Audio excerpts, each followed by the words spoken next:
en contacto con... Y bueno, por supuesto, también tengo el gusto de saludar en la línea telefónica al diputado local panista e integrante de la Comisión de Vigilancia del Congreso del Estado, Julen Rementería del Puerto. ¿Cómo te va, Julen?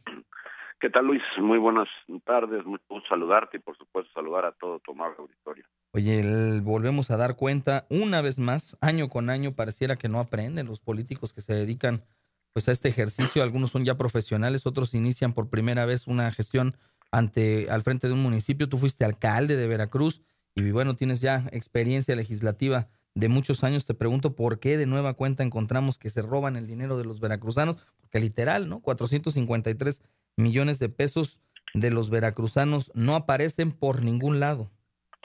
Bueno, lamentablemente son malas prácticas que vienen pues dándose en distintos entes de los que se fiscalizan, municipios y también por supuesto en dependencias del gobierno del estado. Más de la mitad precisamente es de cosas que dependen precisamente del Ejecutivo del Estado, del gobierno del Estado. 251 millones de pesos del fideicomiso del túnel sumergido allá en Coatzacoalcos, ¿no? Entonces, bueno, son desgraciadamente prácticas que no se han podido acabar, que pues mantienen precisamente pues vigente esta intención del Sistema Nacional Anticorrupción, de todo esto para que podamos realmente asegurarle a los ciudadanos que su recurso es bien usado y que no se puede desviar y que si se desvía, pues que haya consecuencias.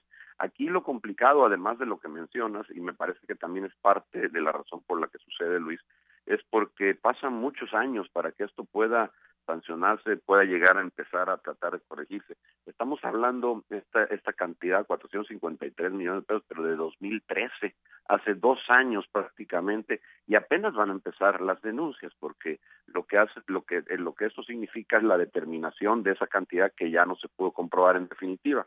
Entonces, ¿cuánto de eso realmente se va a poder recuperar? Pues quién sabe, no lo podemos saber. Seguramente muy poco. No ha sucedido así también en los años anteriores, en 2012, 11, en el 9, en el 10. En fin, yo creo que lo que necesitamos es empezar a apurar las cosas. Afortunadamente para ello, bueno, pues ya se aprobó de manera de reforma constitucional en la Constitución local el que se pueda ir precisamente adelantando los tiempos de fiscalización, que la fiscalización acabe en el año inmediato anterior al que se fiscaliza y que también en todo caso, si es necesario, pueda entrar el órgano de fiscalización a revisar en el ejercicio que va corriendo, porque resulta que en estos momentos, tal como está la ley hoy, en este momento no se puede todavía, ¿no?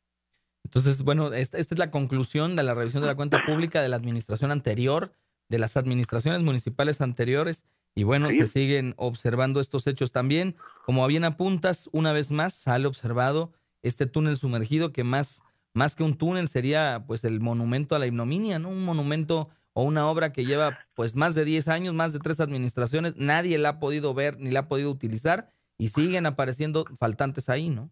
Mira, yo recuerdo muy bien, no sé si tú y el público que nos escucha recuerde aquella comparecencia, el que entonces era secretario de Infraestructura y Obras Públicas, Gerardo Buganza, en el Congreso, y él ahí en la tribuna, habiendo jurado decir verdad, cuando hace la comparecencia, manifestó que se habían, palabras de él, más o menos dijo que se habían robado 2 millones de pesos, 2.000 millones de pesos, que habían desaparecido más de 2.000 millones de pesos.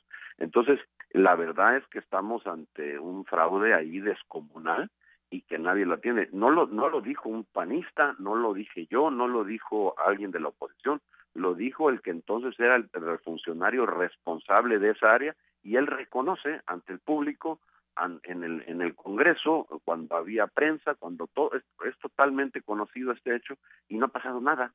Entonces no entendemos cómo es que puede afirmar el secretario de Infraestructura que han desaparecido 2.000 millones de pesos malamente, que han sido desviados dolosamente y que no haya ningún responsable. No puede ser. Oye, también lo que llama la atención, aparte de que no hay ningún responsable, como bien apuntas de este caso, es que tampoco hay un responsable al atraco, al robo en despoblado que sufrió en la administración, el municipio de Jico, su administración anterior. En todos los años de revisión de su cuenta pública salió observado con montos más o menos similares. Ahora fue el 43.394.085 pesos y centavos lo que este señor desapareció. Y yo te preguntaría, no hay poder humano que lo pueda detener, no hay manera de poderlo llevar ante una barandilla, ponerlo ante la presencia de un juez y que lo metan al bote. Pues sí debería de haber. De hecho, hay encargados, funcionarios que precisamente su chamba es investigar, después de ahí, bueno, pues detener, si así resulta, ¿no? Lamentablemente, pues no sucede. ¿Por qué no sucede? Bueno, pues yo creo que en parte porque estos tiempos se van alargando tanto y seguramente los responsables de ese asunto pues deben estar ya a muchos kilómetros de distancia del estado de Veracruz y entonces, bueno, pues va a ser muy difícil poder traer a cuentas. Y esto, precisamente, lo que sería la impunidad, que esto quede impune, bueno, pues es lo que de alguna forma permite que otros también se animen, ¿no?, a faltar a sus electores haciendo los desvíos de recursos y al final de cuentas, bueno, pues saben que en todo caso, si es que los cachan, si es que no lo pueden solventar ante las distintas múltiples instancias que hay para llegar a ser denunciados, entonces, bueno, pues si no fuera así, entonces ya ven qué hacen, y si no, pues se marchan del Estado y simplemente pues ya nunca tuvieron que ser llamados a cuenta. Esto es lamentable, pero es la realidad que hoy tenemos. Esto es lo que hay que cambiar. Justamente me parece a mí que es lo que provoca que estas prácticas se sigan repitiendo, como bien decías tú al inicio, año con año, ¿no?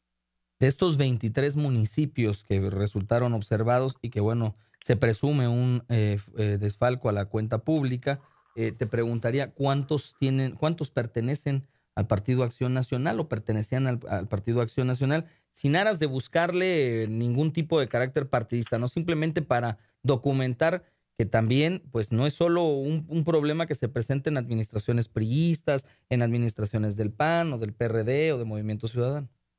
No, esto, la verdad es que no tengo en la mente ese dato, Luis, no lo había sacado así, no lo había visto así, porque tampoco lo veo así. Al final de cuentas, el manejar los recursos de manera transparente no es un asunto de partidos. Primero, es una obligación de ley. Y segundo, es una cuestión ética, moral que deben de tener los funcionarios, más allá de los partidos. Y por supuesto que hay seguramente de todos los partidos, lo habrá ahí algunos del PAN, los hay del PRI, los hay seguramente de otros partidos más, pero lo importante ya no es politizar este asunto, lo importante en todo caso es en todo momento que podamos responder a la gente como quiere, que si alguien infringe la ley, pues pague las consecuencias, ¿no? Pasando a otro tema, Julen, te preguntaría, hoy se está conmemorando el Día del Maestro en Veracruz.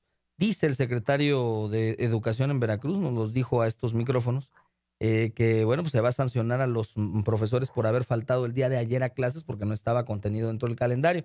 Ya sabes que ellos son como Bob el constructor, de caricatura, que construyen puentes, se hacen puentes, pero verdaderos megapuentes, eso sí se ven. Y te preguntaría, ¿le va a exigir el Congreso? Porque nunca vemos las sanciones, nosotros a nadie le consta, ni a los ciudadanos, ni a nadie le consta que les descuenten el día. ¿Pedirán que se le llame a cuentas para que les entregue un reporte de cuántos maestros fueron sancionados?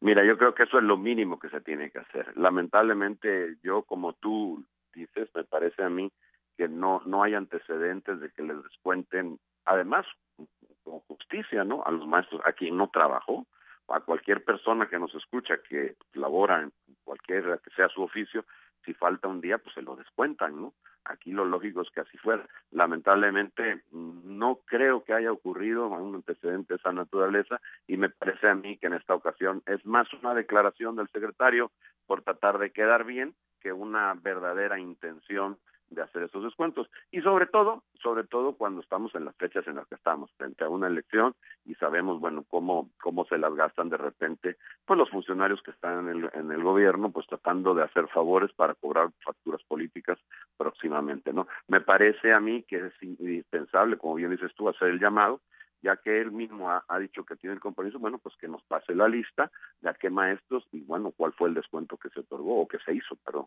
Porque también estamos hablando de dinero de los veracruzanos, ¿estás de acuerdo, verdad? Claro, bueno, pues al final de cuentas pues estamos hablando de recursos que se podrían haber utilizado para otra cosa, para cualquier otro fin mejor que el pagarle a una persona que no trabajó. Pues exactamente, digo yo, son 140,000 maestros en el estado de Veracruz. No digo que todos, hay unos muy responsables que acudieron a sus aulas e impartieron clases, pero el grueso de la mayoría de los maestros pues se fueron a dar su manita de gato, se fueron a celebrar. Vaya, ve tú a saber, también no los los quiero señalar como los malos de la historia, pero en este caso, pues estamos hablando de los recursos públicos del Estado. Y si se puede utilizar lo de una jornada, de un día completo de 140,000 maestros que no fueron, ponle que el 25 o 30% no acudieron, pues esa nómina la pudieran emplear para hacer obra pública, mejorar la situación de la pobreza en algún punto de la entidad. No sé, en fin, ahí decidirán ustedes.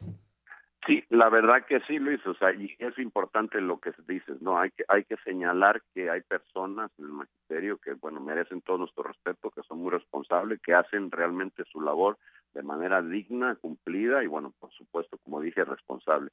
Sin embargo, bueno, estas faltas, de los que hayan sido así, hayan sido 2 o 3, aunque no alcance para hacer ni siquiera ni para comprar un pizarrón, al final de cuentas es una obligación de aquella de la entidad, en este caso la Secretaría de Educación. Si alguien no trabajó, pues no le puedes pagar y el maestro lo tiene que entender, aquel que haya faltado. Para todos los demás, muchos que hay, por supuesto, que merecen nuestros respetos, bueno, pues los saludamos y les agradecemos el que sigan trabajando de manera responsable.